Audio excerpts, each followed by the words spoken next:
pengantin pria di Kota Bima, Nusa Tenggara Barat ditendang oleh calon mertuanya sendiri pada saat hendak melangsungkan akad nikah. Berikut video selengkapnya.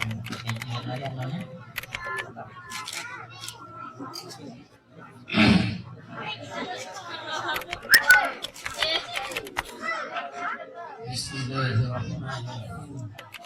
Astagfirullahaladzim. Astagfirullahaladzim. Alladzi la ilaha illa huwal hayyul qayyum. Asyhadu an la ilaha illallah wa asyhadu anna Muhammadan rasulullah.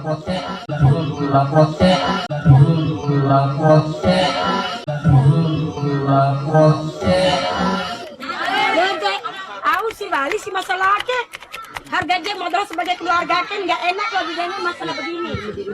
Ya nggak enak.